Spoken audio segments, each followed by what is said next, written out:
You want to master your everyday conversations with family, friends, even colleagues, and start today? All right, let's get right into it. You know the feeling, right? We've all been there. A simple check-in with a family member just goes nowhere.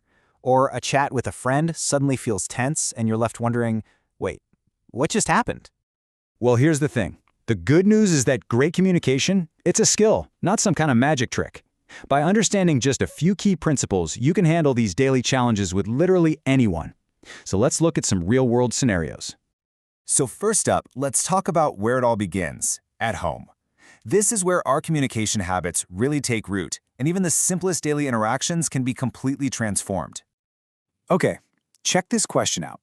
Instead of the usual, "How was your day?" which, let's be honest, usually gets a one-word answer like, "Fine," this one invites a specific positive story.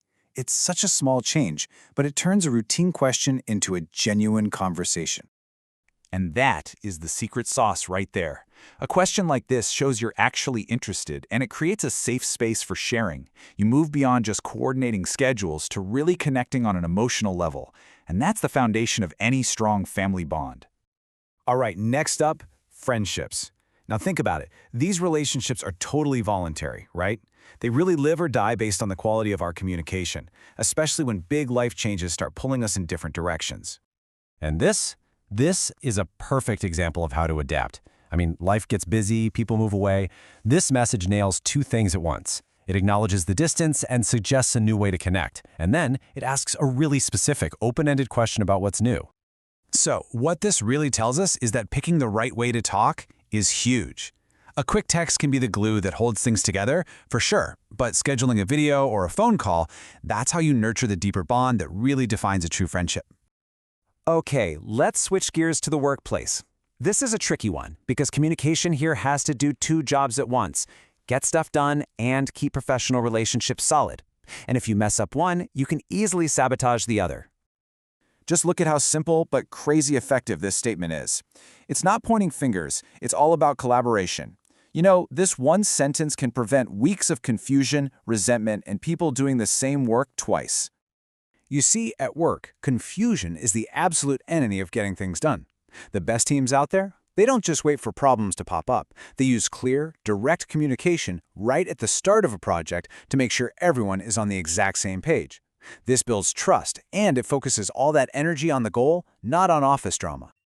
All right, so we've looked at a few specific situations. Now let's build out your universal toolkit. These are the skills that are going to work absolutely everywhere, whether it's at home, with friends, or on the job. Okay, pay attention to this one, because this might just be the single most powerful tool for sorting out any conflict. Instead of starting a sentence with, "you did," which immediately puts someone on the defensive, you start with, "I feel," and nobody can argue with how you feel.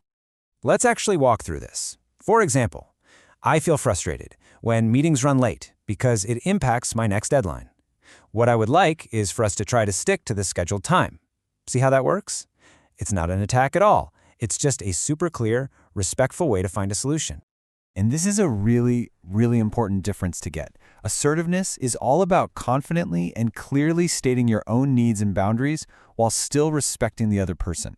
Aggression, that's just about winning, about trying to dominate or dismiss them. Healthy relationships are always built on assertiveness, never on aggression. Okay, let's wrap this all up with a few lightning round tips you can stick in your back pocket.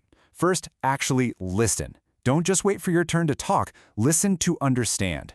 Second, make sure your nonverbals match your words. Saying "I'm fine" with slumped shoulders sends a totally different message. Third, when you need a hand, be specific. Clear requests get clear results. And finally, think before you type. Does this conversation need a phone call, or is a quick text okay? So, are you ready? Because the power to completely upgrade your conversations, it's literally in your hands now. These aren't just theories, you know? They're real practical tools you can start using in your very next interaction. The only thing it takes is a little bit of practice. Because at the end of the day, this is what it's all about. The quality of your life is so often a direct reflection of the quality of your communication. When you practice these skills, you're not just reacting anymore. You're actively building the amazing, supportive, and successful relationships you really deserve.